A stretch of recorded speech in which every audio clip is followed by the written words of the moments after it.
Hi ಎಲ್ರಿಗೂ ನಮಸ್ಕಾರ. ಎಲ್ಲರೂ ಹೇಗಿದ್ದೀರಾ? ಎಲ್ಲರೂ ಚೆನ್ನಾಗಿದ್ದೀರಾ ಅಂತ ಅಂದ್ಕೊಂಡು ಇವತ್ತಿನ ವ್ಲಾಗ್ ಇವತ್ತು 2 ರೆಸಿಪಿಯೊಂದಿಗೆ ಬಂದಿದ್ದೇನೆ. ಇದು ಮಾಡ್ತಿರುವಾಗ ನನಗೆ ನೆನಪಾಗಿದ್ದಿಷ್ಟೇ, ನಾವು ಈ ಹಾಸ್ಟೆಲಿಗೆಲ್ಲ ಇದನ್ನು ಕಟ್ಕೊಂಡು ಹೋಗ್ತಿದ್ವಿ. ಇಷ್ಟು ಬೇಗ ನಾವು ಬೇರೆಯವ್ರಿಗೆ ಕಟ್ಕೊಡೋ ಅಂಥ ಟೈಮಲ್ಲೇ ಬಂದುಬಿಡ್ತಲ್ಲಪ್ಪ ಅಂತ ಅನ್ನಿಸ್ತು. ಇನ್ನು ನಾನು ಲಾಸ್ಟ್ ಇದರಲ್ಲೇ ಹೇಳಿದ್ದೆ, ನಮ್ಮ ಮಾಮನ ಮಗಳು ಬಂದಿದ್ದಾರೆ ಅಂತ ಹೇಳ್ಬಿಟ್ಟು ಹಾಸ್ಟೆಲಿಗೆ ಹೋಗ್ತಿದ್ಲು. ಹಾಸ್ಟೆಲಲ್ಲಿ ನಾವು ಹಾಸ್ಟೆಲ್ ಜೀವನ ಗೊತ್ತಿರೋದ್ರಿಂದ ಅಲ್ಲೇ ಊಟಕ್ಕೆ ಕಂಪಲ್ಸರಿ ಚಟ್ನಿ ಪುಡಿ ಮತ್ತು ಈ ರೀತಿ ಮಂಡಕ್ಕಿ ಎಲ್ಲ ಬೇಕೇ ಬೇಕಾಗಿತ್ತು. ಆಲ್ಮೋಸ್ಟ್ ಎಲ್ಲ ಹಾಸ್ಟೆಲಲ್ಲಿರೋರು ಇದನ್ನು ಉಪ್ಪಿನಕಾಯಿ ಇದು ಕಂಪಲ್ಸರಿ ತೊಗೊಂಡು ಹೋಗ್ತಾರೆ. ಇನ್ನು ಚಟ್ನಿ ಪುಡಿ ಮಾಡೋದಕ್ಕೆ ನಾನಿಲ್ಲಿ ಸ್ವಲ್ಪ ಶೇಂಗಾನ ಹುರ್ಕೊಂಡಿದ್ದೀನಿ ಮತ್ತು ಪುರಿನ ಕ್ಲೀನ್ ಮಾಡ್ಕೊತಿದ್ದೆ. ಇನ್ನು ಇಲ್ಲಿ ಹುರಿದಿರೋಂಥ ಶೇಂಗಾ ಮತ್ತು ಇಲ್ಲಿ ಕಡಲೆಪಪ್ಪು ಹಾಕ್ತಾಯಿದ್ದೀನಿ.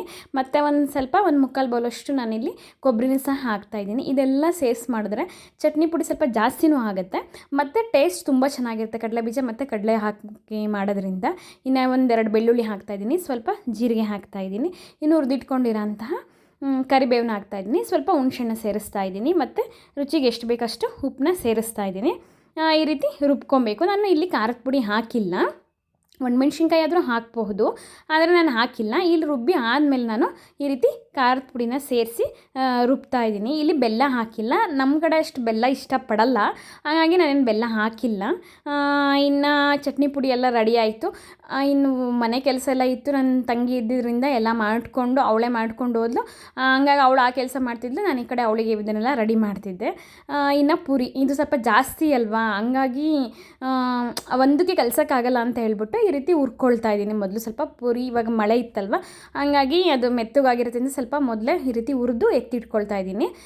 ಇನ್ನು ಪುರಿ ಚುರುಮುರಿ ಮಾಡೋದಕ್ಕೆ ನಾನಿಲ್ಲಿ ಶೇಂಗಾ ಬೀಜನ ತೊಗೊಂಡಿದ್ದೀನಿ, ಶೇಂಗಾ ಬೀಜನ ಹುರಿದಿಟ್ಕೊಂಡಿದ್ದೀನಿ. ಕೊಬ್ಬರಿ ಜಾಸ್ತಿ ಹಾಕೋದಷ್ಟು ಚೆನ್ನಾಗಿರುತ್ತೆ, ಹಾಗಾಗಿ ಕೊಬ್ಬರಿನೂ ಈ ರೀತಿ ಹುರಿದು ಎತ್ತಿಟ್ಕೊಳ್ತಾ ಇದ್ದೀನಿ. ನಾನು ಅದರಲ್ಲೇ ಬಿಡ್ತಿಲ್ಲ, ಏಕೆಂತಂದರೆ ನಾನಿಲ್ಲಿ ಒಗ್ಗರಣೆಗೆ ಚಿಕ್ಕ ಬಾಣಲಿ ಇಟ್ಟಿದ್ದೆ, ಹಂಗಾಗಿ ಎಲ್ಲದೂ ಅದರಲ್ಲಿ ಚೆನ್ನಾಗಿ ಬೇಯಲ್ಲ ಅಂತ ಹೇಳ್ಬಿಟ್ಟು ತಗೊಳ್ತಾ ಇದ್ದೀನಿ. ಶೇಂಗಾ ಬೀಜ ಮತ್ತು ಕೊಬ್ಬರಿನ ಎತ್ತಿಟ್ಕೊಳ್ತಾ ಇದ್ದೀನಿ. ಈಗ ನಾನಿಲ್ಲಿ ಕಡಲೆ ಹಾಕ್ತಾಯಿದ್ದೀನಿ. ಇನ್ನು ಒಣಮೆಣ್ಸಿನ್ಕಾಯಿ, ಸ್ವಲ್ಪ ಜೀರಿಗೆನೂ ಹಾಕ್ತಾಯಿದ್ದೀನಿ. ಒಣಮೆಣ್ಸಿನ್ಕಾಯಿ ಮತ್ತು ಬೆಳ್ಳುಳ್ಳಿ ಚಚ್ಚಿಬಿಟ್ಟು ಹಾಕ್ತಾಯಿದ್ದೀನಿ. ಬೆಳ್ಳುಳ್ಳಿ ಎಷ್ಟು ಜಾಸ್ತಿ ಹಾಕ್ತೀವಿ ಅಷ್ಟು ಚೆನ್ನಾಗಿರುತ್ತೆ ಈ ಚುರುಮುರಿ. ಏನಂತಂದರೆ ನಾವು ಮನೇಲಿದ್ದಾಗ ಏನು ಬೇಡ ಹೊತ್ಕೊಂಡು ಹೋಗಬೇಕು, ಭಾರ ಆಗುತ್ತೆ ಅಂತ ಅಂತೀವಿ. ಬಟ್ ಹಾಸ್ಟೆಲ್ಲಿಗೆ ಹೋದಾಗ ಅಲ್ಲಿ ಏನು ಸಿಕ್ಕಿದ್ರೂ ಬೇಡ, ಒಂದು ಜೀರಿಗೆ ಅದರೊಳಗಲ್ಲ, ಆ ಜೀರಿಗೆನೂ ಸಹ ಬಿಡಲ್ಲ ಅನಿಸುತ್ತೆ ನಾವು ಪುರಿ ತಿನ್ನಬೇಕಾದ್ರೆ. ಹಾಸ್ಟೆಲ್ ಅನುಭವ ನನಗೂ ಚೆನ್ನಾಗಾಗಿದೆ. ಏನಾದರೂ ಊಟ ಆ ಟೈಮಿಗೆ ನಮಗೆ ಮನೆದು ಬೇಕು ಅಂತ ಅನ್ನಿಸ್ತಿರುತ್ತೆ. ಇನ್ನು ರುಚಿಗೆ ತಕ್ಕಷ್ಟು ಉಪ್ಪು ಹಾಕ್ಬಿಟ್ಟು ನಾನಿಲ್ಲಿ ಖಾರದ ಪುಡಿ ಹಾಕ್ತಾಯಿದ್ದೀನಿ, ಮೆಣಸಿನ್ಕಾಯಿನೂ ಹಾಕಿದ್ದೀನಿ ಮತ್ತು ಖಾರದ ಪುಡಿನೂ ಹಾಕ್ತಾಯಿದ್ದೀನಿ. ಇನ್ನು ಸ್ವಲ್ಪ ಅರಿಶಿನನೂ ಸಹ ಹಾಕ್ತಾಯಿದ್ದೀನಿ. ಹಾಕ್ಬಿಟ್ಟು ಇನ್ನು ಸ್ವಲ್ಪ ಸಕ್ಕರೆ ಹಾಕ್ತಾಯಿದ್ದೀನಿ.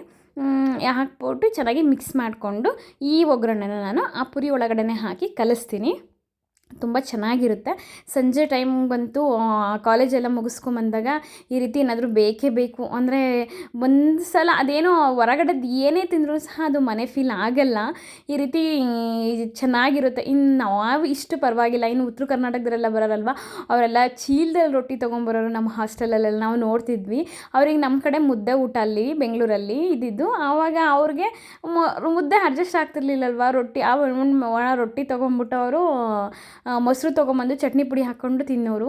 ಆವಾಗಿಂದನೂ ನಮಗೆ ರೊಟ್ಟಿ ಚಟ್ನಿ ಪುಡಿ ಚೆನ್ನಾಗಿ ಅಭ್ಯಾಸ ಆಯಿತು. ಈ ರೀತಿ ಮಿಕ್ಸ್ ಮಾಡಿಕೊಂಡೆ, ಈ ಕಡೆ ಚಟ್ನಿ ಪುಡಿನೂ ರೆಡಿ ಆಯಿತು, ಈ ಕಡೆ ಚುರುಮುರಿ ಸಹ ರೆಡಿ ಆಯಿತು. ಇನ್ನು ಅವಳಿಗೆ ಪ್ಯಾಕ್ ಮಾಡಬೇಕು. ಪ್ಯಾಕ್ ಮಾಡೋದೇ ಹಿಂಸೆ ಹಾಸ್ಟೆಲ್ಗಳಿಗೆ ಅಂತ ಅನಿಸುತ್ತೆ.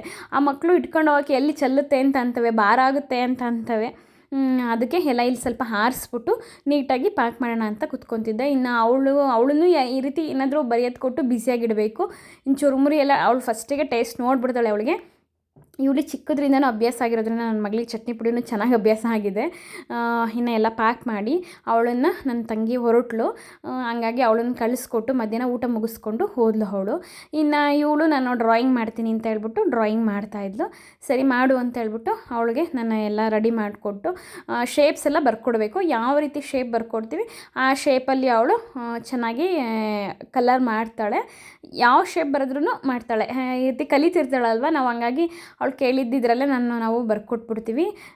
ಇವತ್ತು ನಾನು ಬರ್ಕೊಟ್ಟಿರಲಿಲ್ಲ, ನನ್ನ ತಂಗಿ ಹತ್ರ ಬರೆಸ್ಕೊಂಡಿದ್ಲು.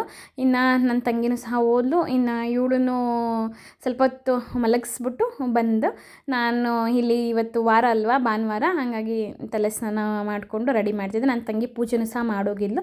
ಯಾಕೆಂದರೆ ಅವ್ರದ್ದು ಭಾನುವಾರ ಸೇಮ್ ದೇವರು, ನಮ್ಮ ಮಾಮ ತಾತರ ಮನೆ ದೇವರು, ನಮ್ಮ ಮನೆ ದೇವರು ಸೇಮ್ ಆಗಿರೋದ್ರಿಂದ ಅವಳನ್ನು ವಾರ ಮಾಡಿಕೊಂಡೆ ಹೋಗಿದ್ದು. ಅವಳೇ ಪೂಜೆ ಮಾಡಿದ್ಲು. ನಾನು ಈ ಕಡೆಗೆ ಅಡುಗೆ ಕೆಲಸದ ಕಡೆಗೆ ಬ್ಯುಸಿ ಆದೆ, ಅವಳು ಹೋದ್ಲು. ಇನ್ನು ಸಂಜೆ ಆಯಿತು, ಅಷ್ಟೊತ್ತಿಗೆ ನಮ್ಮ ಮನೆಯವರು ಸಹ ಬಂದರು.